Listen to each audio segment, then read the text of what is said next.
retired coach from Sparta, Flora, Carterville, and Marion, Illinois. I'm a retired football coach, and I want to welcome you to the first of what I hope is many different conversations we have with various coaches. We're here at Crown Brew, just off the square in Marion, Illinois, and it's a great place for great coffee and conversation. Once you walk in here, that's what you want to do. You want to get coffee and you want to talk, and I thought this was the perfect setting to have conversations with various coaches and kind of get to know some of the area coaches on a more personal level, kind of get to know what's going on inside them and in their heart. And I want to thank the Swinford Media Group for making this all possible, to Bill and Riley and Ross. And the hat I'm wearing today, I want to give a shout out to In the Face Outfitters, the Biddle family, and what they're doing to raise money for scholarships. And I want to give a shout out to them and encourage you to go to their website and look them up on Facebook and support them as well. So I want to say my first ever guest is Gus Gillespie. Gus is the head basketball coach at Marion, Illinois, and Gus has had an amazing career and a number of stops. And I know that Gus, coaches don't want to hear the bio about themselves, but I'm going to start off and tell the audience a little bit about who you are and what you've done. You were an assistant for 5 years before you took over. Now you can correct me if I make a mistake here. You were the head basketball coach at Robinson for 4 years and had a heck of a run there. Mm-hmm. You were at Centralia for a year, Marshall County for 13 years, became the winningest coach in school history there. You've been at Marion the last 7 years. A total of 25 years as a head varsity basketball coach. You've got 505 wins, which just saying that blows my mind. 223 losses, but I say that because your career winning percentage is 70%, and that is an amazing feat. So I'm proud to welcome you as my first guest, and we're going to have a conversation today over coffee in this amazing place and just talk about your take on coaching and what your experiences have given you. And we'll start off with, you grew up, Gus, in a legendary basketball town. You grew up in Lawrenceville. Yeah. Tell me a little bit about growing up in a place where basketball is king. Well, first of all, you've put some pressure on me having the first guest. So that's a lot of heat. But, glad to be here. Lawrenceville, when I grew up there in the 70s and the 80s, I look back on that, and that kind of molded, I think, my coaching career. Ron Felling, just a legendary coach and a father of my best friend, Shane. We were around. The football coach had two sons at that time, Clarence Reedy. One was a year older, one was a year younger. The baseball coach, Coach Trickett, had a son that was older. So I was greatly influenced by the football coach, the basketball coach, and the baseball coach. But basketball at that time was just an unbelievable following, and the way Coach Felling, coached and emphasis on fundamentals, there's no doubt had a huge impact on, 20, 30-year coaching career. Did you know when you're growing up in Lawrenceville, did you know how big basketball was in Lawrenceville as a young kid, or was it something that you kind of opened your eyes once you left there, or did you know, hey, I'm in a special place right now? You know what?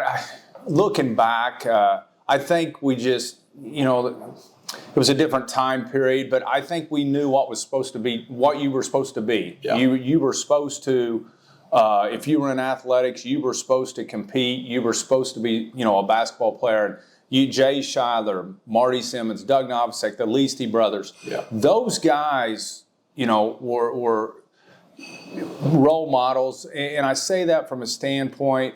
I remember as a little kid, my dad talking about Rick Leasty in '74 at the state tournament, sprains his ankle, and he gutted it out and went and played. And I remember thinking, boy, could I do that with a sprained ankle? Or I want to do that with a sprained ankle. Yeah. Those guys, you heard his stories about those guys, and you just wanted to emulate, and you knew you knew they were special, and you just wanted to be a part of it. That's cool, and it is. The influence those players can have on a young player is profound. Yeah. And I thought this was interesting as I looked at your bio, and of course I knew a lot about you coming into this interview.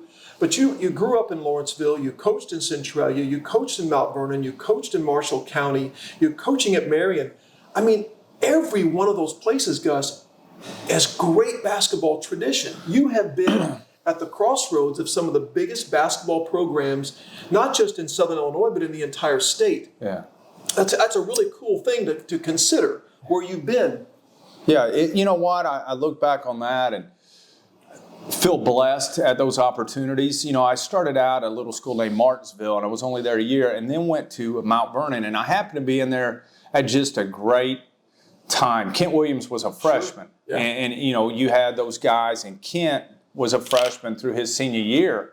We were just, at one time, I think we were top 12 in the country in USA Today. Wow. And that was just a special time. I learned a lot from Doug Krill, you know, his coaching philosophy. I was around a guy that you know, Brad Pancoast, the football coach. And, you know, I look back and those guys were older coaches, but had a strong influence on me.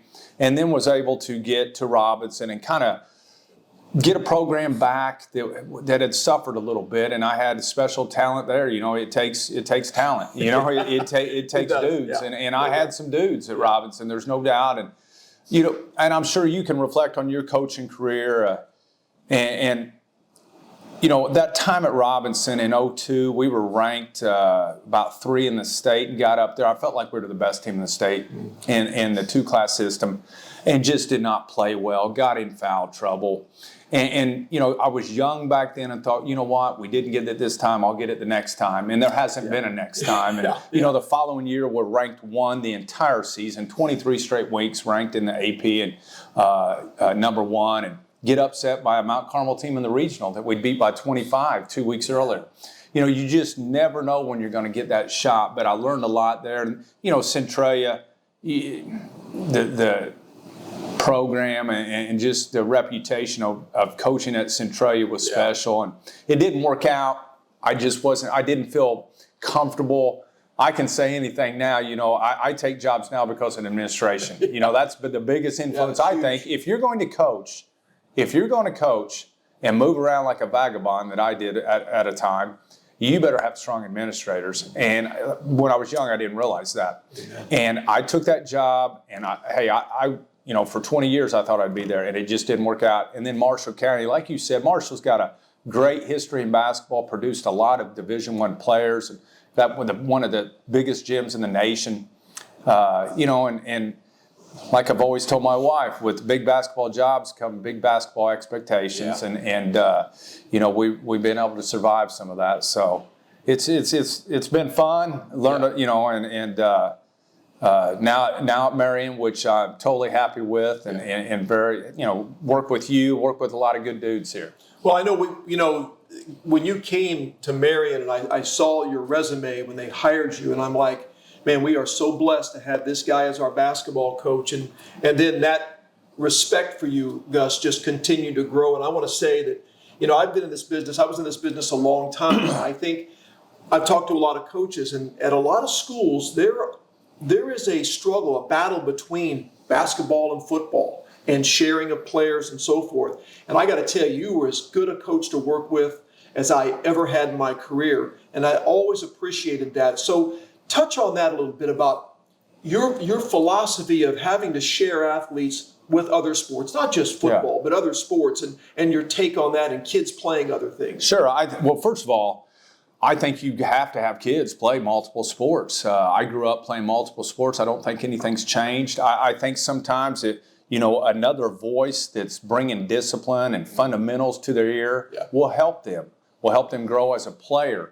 And I've always felt like, hey, listen, if they are with another adult for 4 months, whether it be baseball or football, and they're getting instruction and they're getting coached, that's going to grow them as a player. Now, when they get to me, that will help me out, and I can put the basketball side on that. But, you know, I worry, Coach. I worry, and I've seen it happen more and more where you know, these students, these athletes just play one sport. Yeah. And I think you can really, really look, you know, you just worry about them looking back on their high school career and saying, I wish I could have, you know, and you don't want to hear would have, should have. You don't want to hear that. Take advantage of high school. Take advantage of being a better athlete, get in that weight room, and that will help you across the board, whether you play soccer, football, baseball, or basketball. Yeah, you're looking at a guy that regrets not playing basketball at Salem when I should have. My brother has the same regret, I think. And you're right. I think to put players and entrust them to another coach that's pushing for the same values you are, the same work ethic, the same discipline, rather, because most of the time, the lessons they're going to learn playing in that sport are going to transfer to exactly what you're doing. So I appreciate that input, and I think, that's a big deal now. Specialization is getting more common, but I think you look at the highly successful athletes across the country, they are not specializing. They're multi-sport. Yeah, they're playing. And you asked me that, and I'm going to talk real quick about when I was at Robinson. It was my first head coaching job, and they were a very established football program. Terry Roach, I think he'd won a state championship. Yeah. And I went in there, and I'm telling you what, I loved how he was doing things with the football program. Yeah. I wanted to do those with the basketball program, and there was a common theme amongst us, and that was how he was doing his strength and conditioning at that time. Yeah. And ever since that time, I've been how you play, you get strong, you can help me out. Yeah. And like I said, over the years, I've heard stories where it's been a struggle between the two sports. And I've always appreciated the places I've been. I've not had to deal with that much, and certainly with you, it's been a really good relationship. So, for the people watching, is there a coach out there whose style you most have copied or modeled your coaching, or do you feel fairly unique, or a mixture of a lot of different coaching styles? You know what? I'm a mixture of probably a lot, and I've been blessed. I said Coach Felling earlier, but he's been a big influence on how I coach, how I do things. Steve Bennett, I don't know if you know Steve, but Steve is an Illinois guy that coached at Newcastle, Indiana, won 2 state championships. And Steve is a guy that I talk to all the time. Yeah. He is the guy, if I'm feeling burned out, if I'm feeling tired, if I feel like I just need to be rejuvenated, I call Steve Bennett. He's been with me since day one. Right. My old high school coach. There's been a lot of influences on me, and I think I've changed over the last 25 years. Yeah. I think if you're coaching the same way you were 20 years ago, you haven't grown as a coach. Yeah. I'm a lot different person now. I'm a lot different coach and teacher than when I started this crazy thing. Yeah, I think back to when I started in the 90s, and I think about the coach I was in 2022, and I think I got to be a better coach, but I think I matured. I had some wisdom I didn't have earlier, and my style changed because, let's face it, Gus, times have changed. Mm-hmm.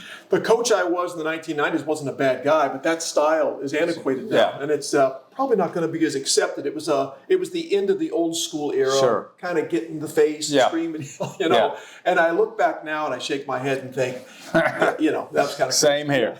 Same here. So let me ask you this. So you're game planning. You're going to prepare for an opponent. Tell me the things that matter most to you. Like, I'll give you a quick example.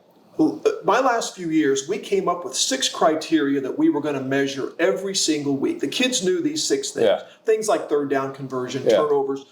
What are some things that are most important to you when you're getting ready to play somebody? You know what? And that's changed. That's changed, a lot. Interesting. With my career. We've become very simple in this anymore. I want to know their number, and I want to know their game. I want to know, does the kid go left? Does the kid is the kid offensive rebound hard? Does he run the floor? What's he do off screens? I have really got away from what other teams are doing. I'm more into the individual and how can we stop that certain individual. Oh, interesting. Where it used to be, I wanted to know every offense they run. I want to know every inbounds they run. I've got away from that.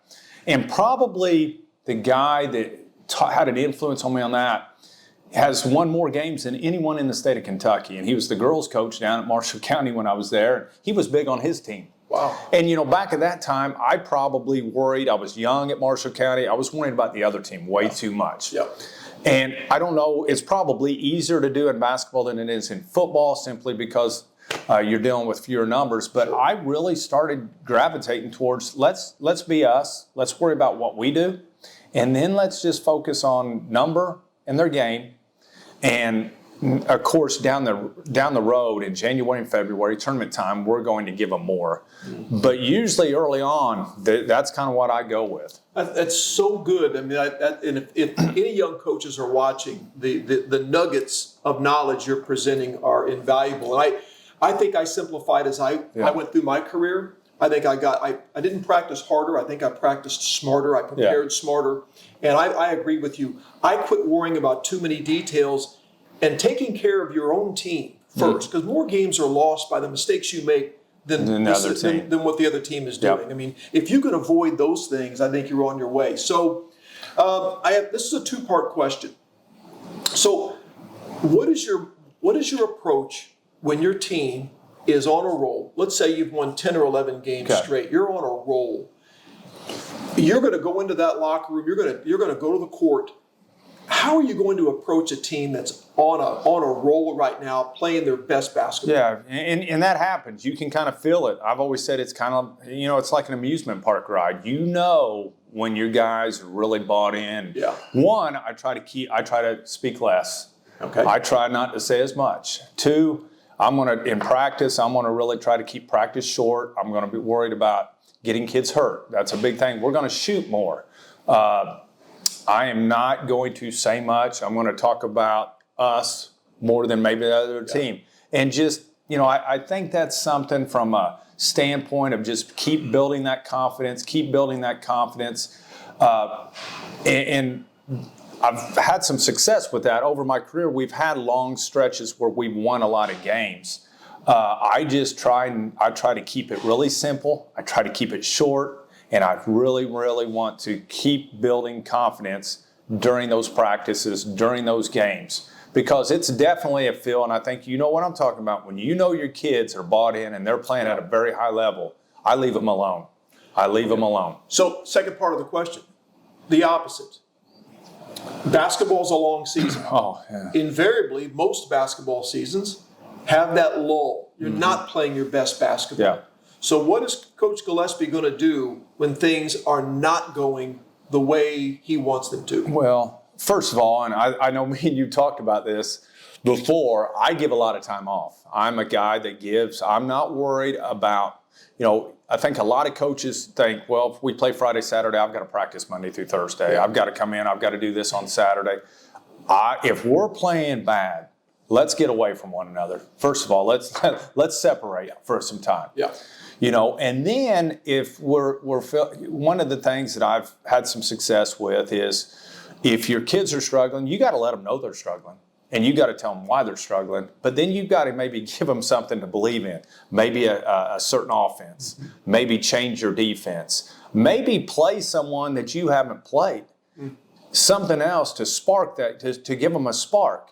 But I think it starts with getting away from one another and then come back and act like you got a surprise. And it'll give them something to believe in, buy into, hit a few shots, and now things are going and they've got confidence. I want people to know that I of all the coaches I've been around and all the sports schools I've been at, sports I've watched, I thought you did a better job of managing when to give the kids a day off than anybody I've ever been around. And I learned from that. Yeah. I mean, I steal about everything I was good at, I stole from somebody else. I agree. But I remember when in 2018 year, you made a great run to the Super Sectional.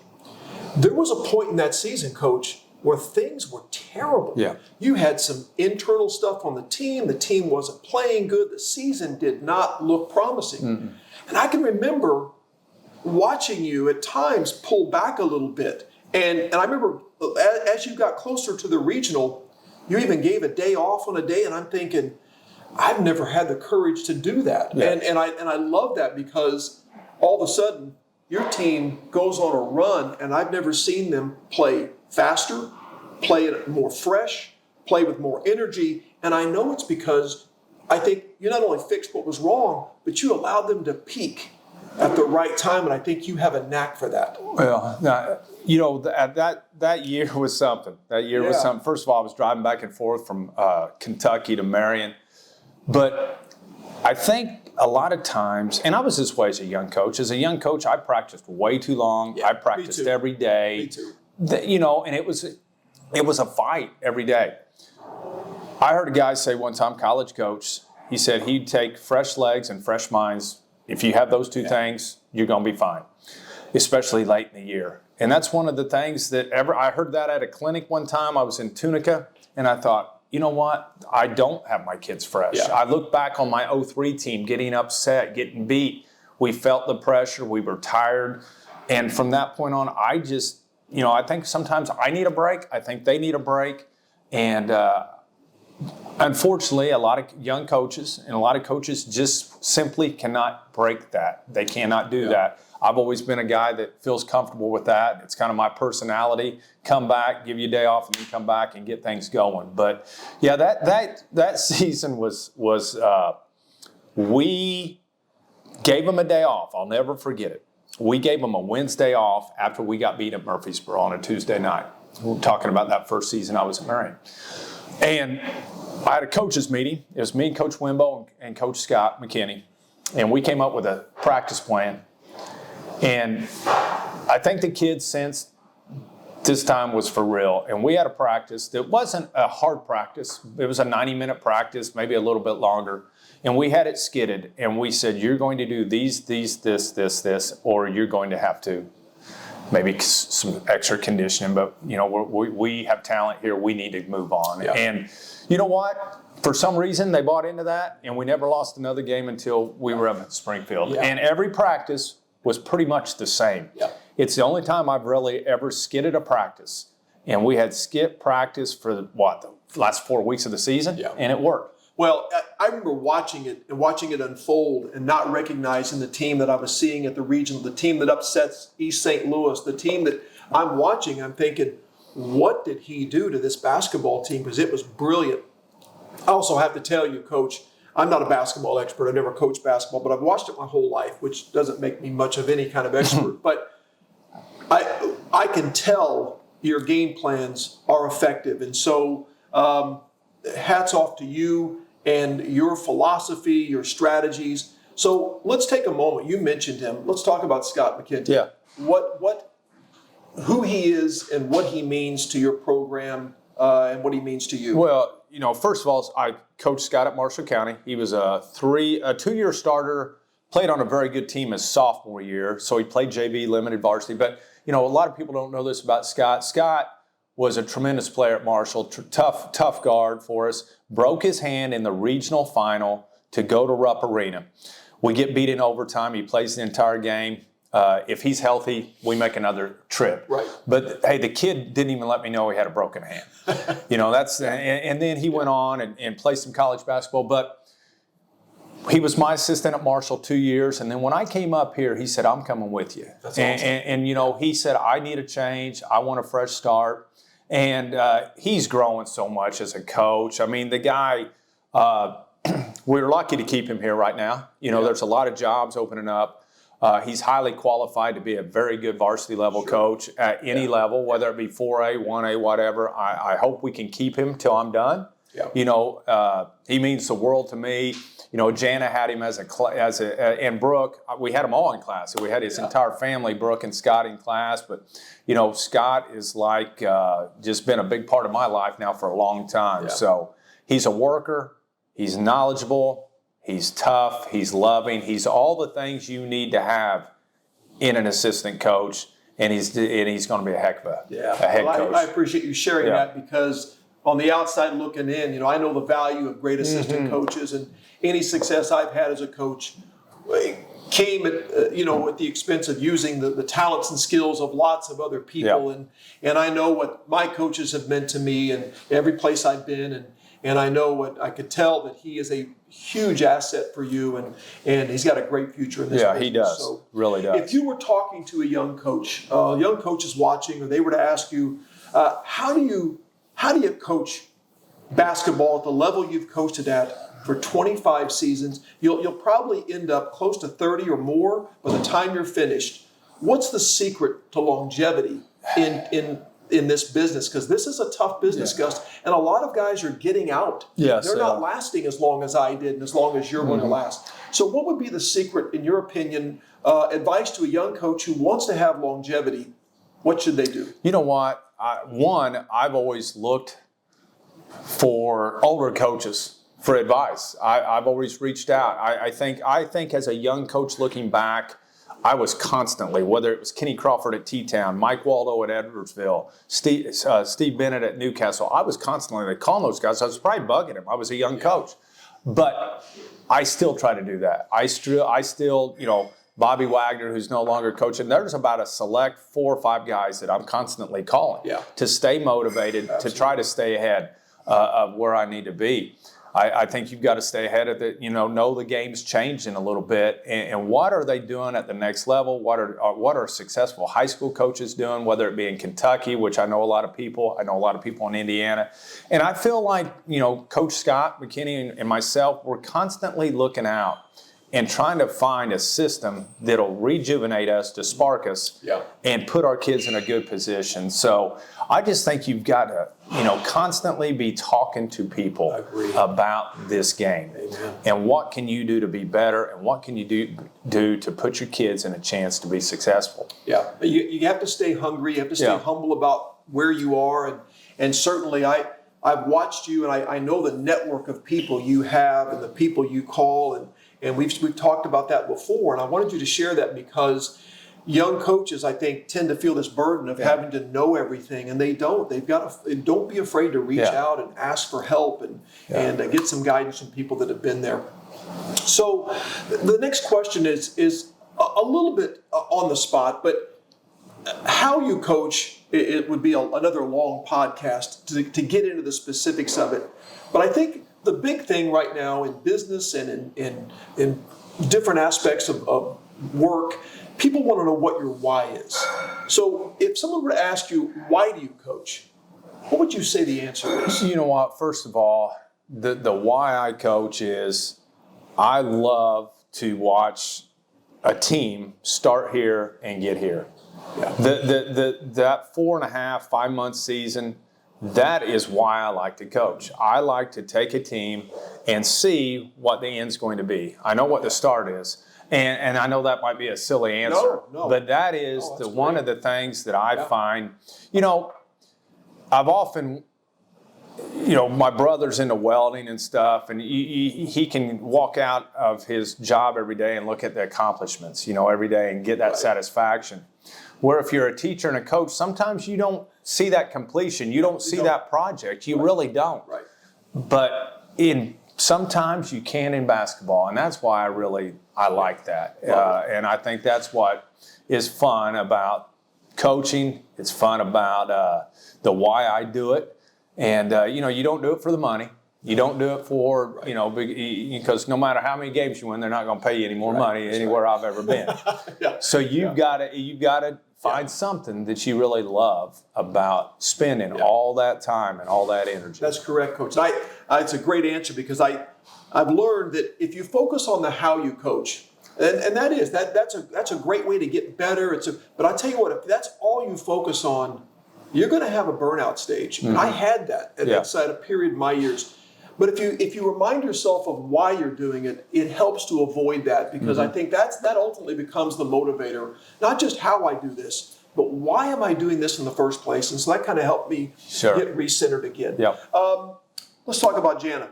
So every great coach is a great spouse. What has Jana meant in your coaching profession as far as having this supportive individual in your life?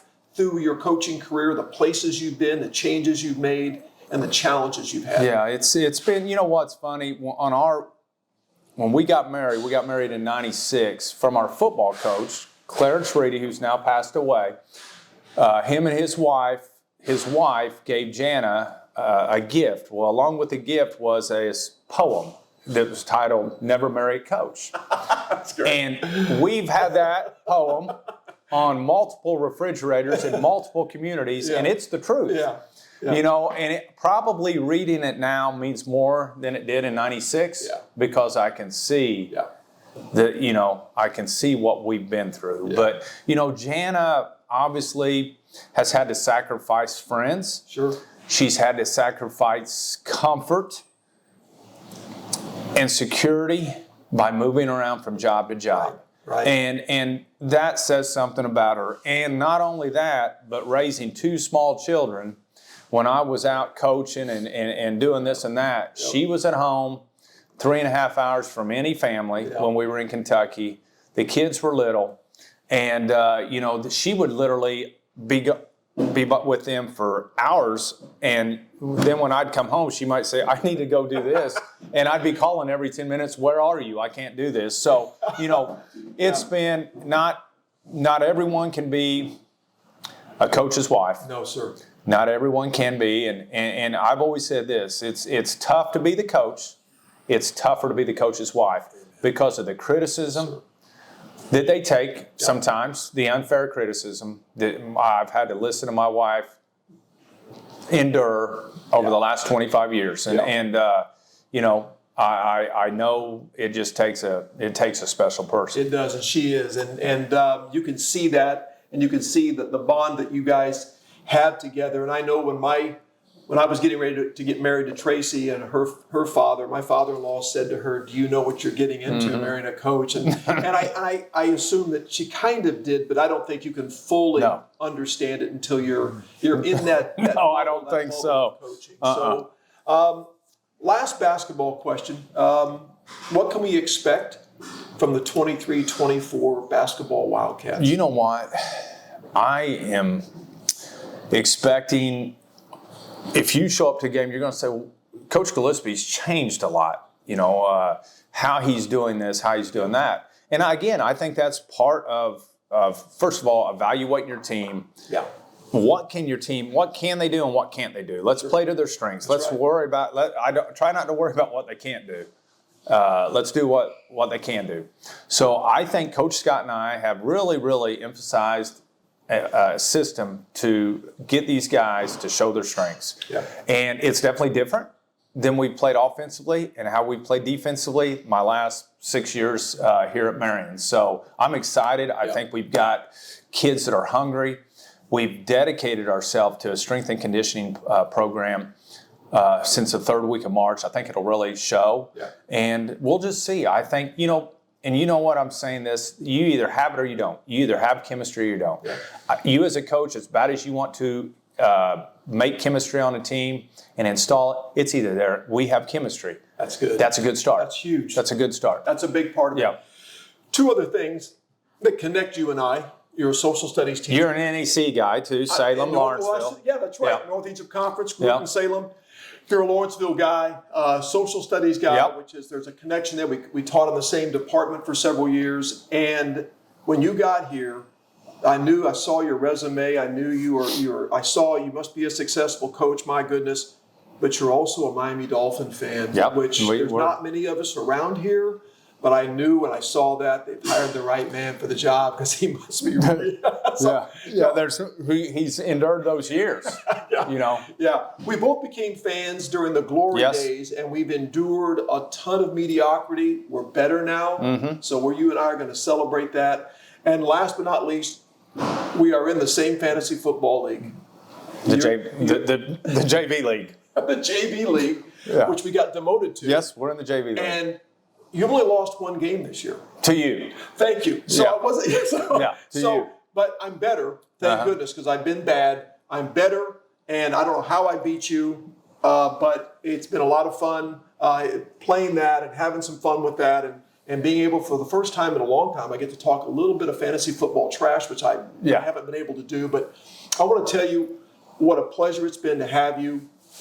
What you've said today was invaluable to a young coach who's listening to this, to an old coach who's listening to this. You give me a ton of insight. I learned a lot today listening to you, and I appreciate that. And I want to thank the Swinford Media Group again for allowing this to happen. You got us off to the best start possible. I want to thank Crown Brew for the coffee, for the environment here, the atmosphere. It's a beautiful place right off the square in Marion, Illinois. And I look forward to these conversations each and every week. We're going to have a lot of different coaches from various coaching backgrounds, from all different levels of coaching. And I appreciate you watching. Please tell your friends, and I look forward to seeing you all next time.